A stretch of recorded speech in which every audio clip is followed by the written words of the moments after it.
Yeah, look up coffee. Gold. I'm an early bird.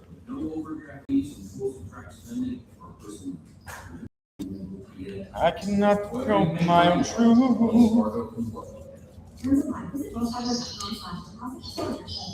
Only a fool gets that way.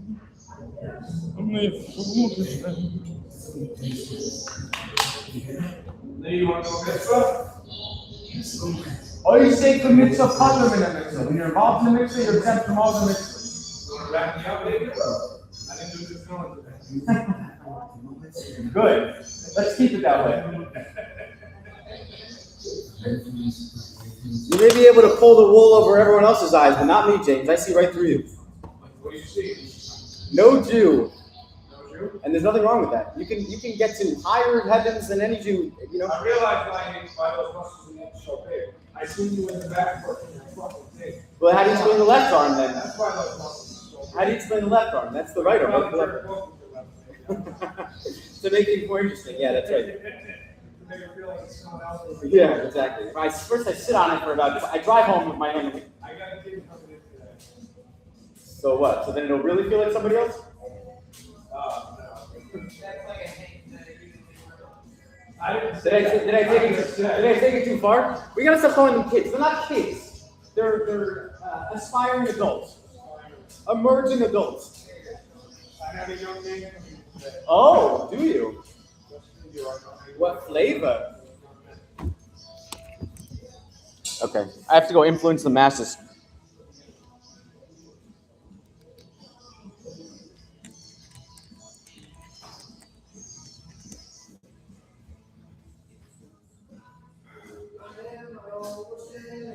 All right, whatever. Every now and then I kick the living shit out of me.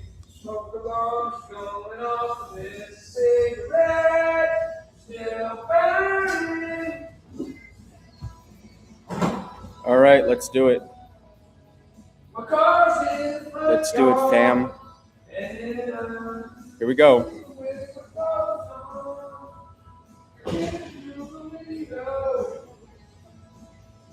Oh!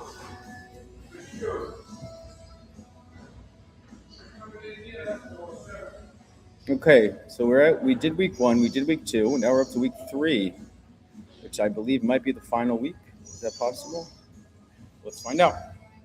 Okay, the Mimer is currently in the middle of explaining the unique quality of the place of the Beis HaMikdash, right? We said the Beis HaMikdash is a special makom, special place in the world. Why? Because in every other place, Yiheyeh Kavod is creating via Elohim, which is the turtles and the shell. The shell is just as much part of a turtle, but it conceals the turtle at the same time. So Elohim in every place of the world conceals Yiheyeh Kavod, right? Because it would be too overwhelming. We wouldn't be able to exist as separate entities, etc., without doing Hashem's will. Basically, our free will would go kaput. Would be kaput. But at this particular place, it's not like any other place in the sense that Elohim, the veil, actually reveals Yiheyeh Kavod. It doesn't conceal Yiheyeh Kavod. Okay, so let's see this inside. We need to understand this because through understanding the place of the Beis HaMikdash, what makes the Beis HaMikdash, specifically the Har HaBayis, what makes that so special? We will understand the Beis HaMikdash itself, right? Because the Beis HaMikdash is all about placement. It's a unique location in the world. Okay, through understanding the Beis HaMikdash, we understand the highest expression, the third Beis HaMikdash, which will stand forever. Okay, and because of the third Beis HaMikdash, what are we going to do? I really want to look at this in preview. Let's look at downloads. Nothing too inappropriate there.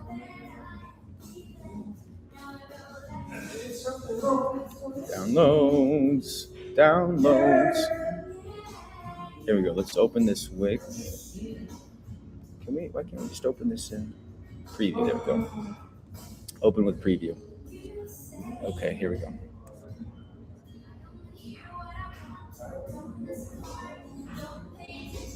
Let's share something else instead. Share my post.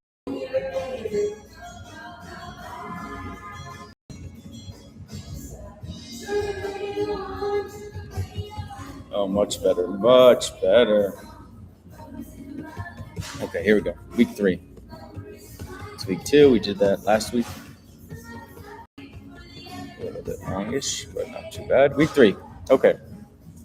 So we need to understand the place of the Beis Hamikdash specifically, and we said we're going to do that by understanding Elohim, the names Yiheyeh Kavod and the name Elohim. And through understanding the Beis Hamikdash, we will understand the highest expression. What's the highest expression? What's the highest expression of all the Batei Mikdashos? Is the Bayis Shlishi, the third Beis Hamikdash. Right? The last is always going to tell you what the whole thing was about, even the first 2. Okay? Because the third Beis Hamikdash contains the potential for all the subsequent steps of the rest of the Geula. Right? Because the third Beis Hamikdash is ultimately that initial step to bring in the rest of the Geula. Okay, through understanding its impact on the rest of the Geula, we understand its ultimate expression through Techiyas HaMesim. Okay, so we're going to say what the Beis Hamikdash is to the initial steps of the Geula. Techiyas HaMesim is to the final steps. So this third Beis Hamikdash kind of is the Techiyas HaMesim of all the Batei Mikdashos, and in a sense, it initiates and brings in the ultimate redemption, which is finalized through the Techiyas HaMesim. Okay, in the last section, the Maimer explained the difference between the creation through directly from Havaya and creation from Havaya through the concealment of Elohim. Okay, so this world, which is bound by the dimensions of time and space, is created through Elohim. Right? Elohim implies necessarily there are some limitations imposed upon the creation itself. Normally, Hashem wants to reveal Himself, but in order to reveal Himself in a significant way, He has to go through Elohim. He has to conceal Himself. This is the game peekaboo. Why do you play peekaboo? So in order to draw out a deeper level of connection to between the child and the parent conceals himself so the child will reach out and long for the parent, so to speak. And that's what we're saying here with Elohim and Yiheyeh Kavod. The world, which is bound by the dimensions of time and space, is created through Elohim because the goal of creation, this world, was to create an existence that feels independent from Hashem. The dimension of time and space provide limits for our existence, provide this feeling of independence. However, we see that the place of the Beis Hamikdash has a unique quality with regard to space. As Yaakov says, indeed, Havaya is in this place. He can sense it. This is a special place, not like any other place. Havaya is revealed. These two opposites. Right? There's a paradox. There's a paradox at play here. What does the paradox do? It creates the opportunity for a greater revelation.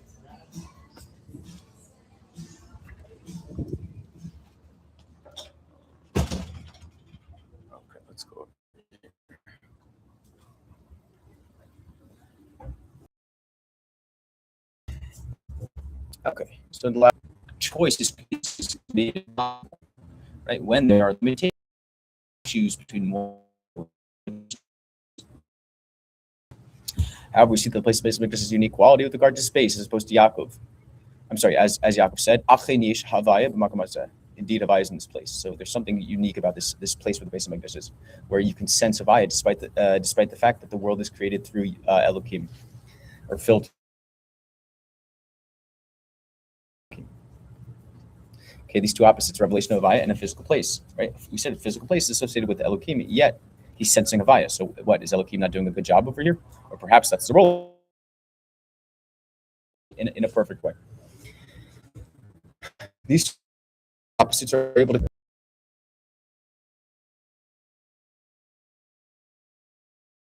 and you'll see exactly what we're trying to describe, this place that has dimensions and yet is not limited by the dimensions. It doesn't make sense. It can't make sense. Try and wrap your mind around it, you'll go crazy. And that's the point. It's transcendent. And that's tells us about this third redemption. The third redemption is like none other. Transcends the first two. Because it doesn't leave the parameters of the first two. It includes the parameters of the first two and yet transcends them. That's where the amazement factor